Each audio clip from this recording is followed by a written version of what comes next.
And how do you do it if you're a business like Andrew's just a short while ago didn't have a marketing person in place? I think you start by deciding that in the same way you need to put together a business plan to make your business function financially and every part of its operations, you need to put together a marketing plan. And what a marketing plan really should involve is understanding what your goals are going to be. We had a client tell us the other day, he happened to be in the securities business, we do bodyguards, and, things like that, very high-end security, and they said, we had assumed their goals to be a certain thing, more sales, more clients. It's not really what their goals were.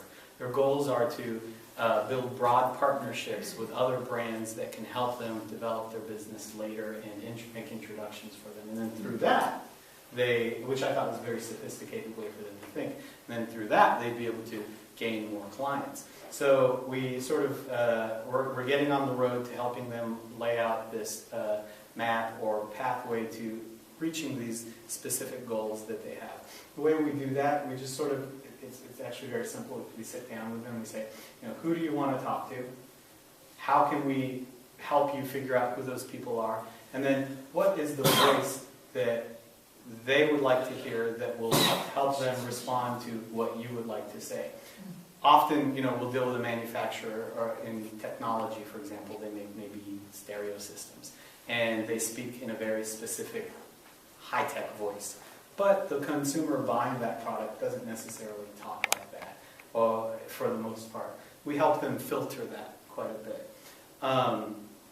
So it's sort of figuring out with them how what's the path we're going to chart out, and how can we do it together, and how can we make this sort of a collaborative effort as well. We always like to think of ourselves as an extension of their internal team too. So when you talk about team building and you don't have a marketing person on staff, part of developing a marketing plan should be to think about who is going to be the person to, once I have a great logo, once I have a great brochure, who's going to be the person to, or team to make sure they don't just sit on a desk someplace or, sit on the shelves, and how do we roll this stuff out. We try to either be that for those companies or help them figure out how to get that going within. One of the things that, not to take it off course, but one of the things that we've had a lot of experience in doing and have seen as I think a result of a changing economic landscape in the last, I'm going to say 10 years, and certainly over the last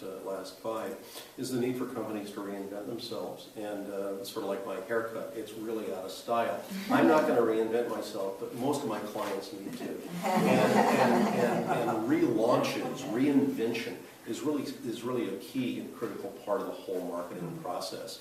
If you can't be relevant at every point in time through a tunnel that looks into the future, at least 5 years, you're probably not going to stay in business. And we've got some case studies which are up on the board now, but that would represent this sort of reinvention.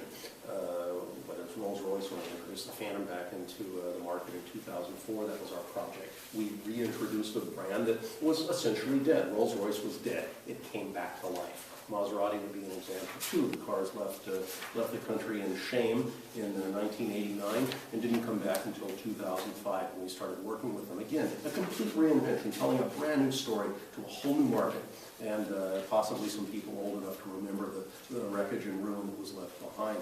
A company like Korn Ferry International, an executive recruitment group, came to us recently because they wanted to essentially roll out a whole new branding initiative that put them in a different light, so that people didn't just think of them as headhunters for CEOs, but rather a company that did a lot more. In fact, they did about 60% of their work, which was not that executive and board headhunting.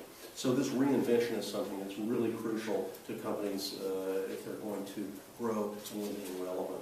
A lot, of course, has to do with the whole phenomenon of electronic media, online media, and social media.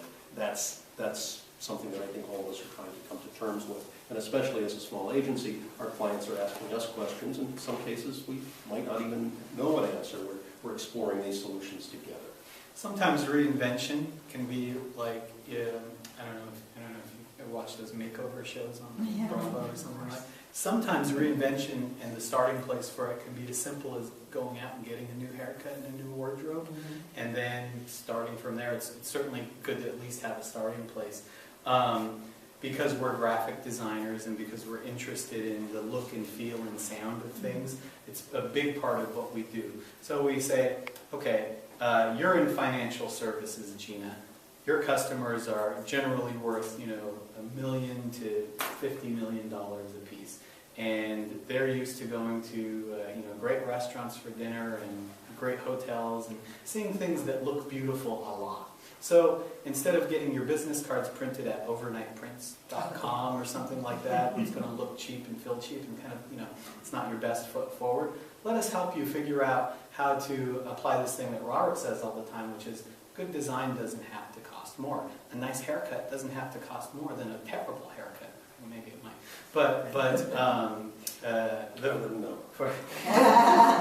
The value of being able to put yourself in the other person's position and say, am I really putting my best foot forward here in terms of how my company looks and feels? Does my website look like $1 million? Doesn't have to cost $1 million. It could cost $500 if you do it on Wix.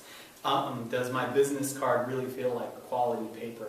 This is just a side thing that it's worth thinking about. There's so little paper communication nowadays. We invest so little in our business cards and stationery and envelopes. Robert sends all our invoices on expensive stationery paper, which I object to. But so little paper communication. Why not make that paper communication really high value? Have you ever gotten a beautiful note card from someone on Classic Crest and it was handwritten? You go, oh wow, that's really classy. Imagine if every business card you gave out gave someone that feeling, oh, you're a classy person, I'd like to get to know you a little bit more. We try to encourage customers to, or our clients to, think a little bit beyond what they would normally do in the normal operations of their business and think like they're already $1 million revenue company or greater, and how might they look and feel if they were already in that position. And we also try to then help you talk like that too. So, often I'll look at a company's website and it just sounds like gibberish. It's like, what's wrong with this picture? We know they make a great product. We know they're totally competent doing what they do, but they can't. It doesn't come across in the website, and that's because they're not looking at it from the perspective of the person who has to read it. It's all about them. Your website and your brochure, and even if it's just your pamphlet or even just the back of your business card, should be all about the person reading it. And so we try to help people get there in some way. Any questions? Sure. You were fortunate enough to get somebody like Maserati, and you must have done the happy dance, and we're going to rebrand them, and we're going to go out there. What do you do with the startups? The guy that comes to you. I had somebody come to me tonight and said, I have this new software that's going to help, hospitals save billions of dollars. How do I get that message out there? How do you know? First, let's tell you the story of Maserati and why we got them as a client. It's actually not like that at all. Not a happy dance? No, it was, so this is important to know. We like to work with clients, and I think every business should enjoy working and aim for working with clients who are really interested in what they're doing and interested in putting out a valuable, meaningful Precisely product. what we learned about the 70-30. A meaningful product. So Robert happens to be a car enthusiast and came to know the president of Rolls-Royce several years ago and helped him launch the Rolls-Royce Phantom, and he did such a great job with that. A year later, when the guy goes to become the president of Maserati, and he's got an agency on board already. Madison Avenue Agency, and he called me. He's pretty salty. I can't tell you what he told me in exact words, but it was essentially, well, I got this agency, and the creative director doesn't have a driver's license. Right? So how can the creative director for an automotive account not ever have driven the car or a car, right? You can't really do that. So we look for We look for Authenticity. There really is authenticity. something about, there's authenticity. It didn't hurt that I just bought one of the Yeah. cars, but that was, that was absolutely incidental. 6-7 years later, flash forward later, because we're focused on authenticity and helping people understand why those cars are important and special, we still have them as an account. They sound nice, actually. Don't break the bank with us. It's not one of those accounts, even though it sounds like it might be.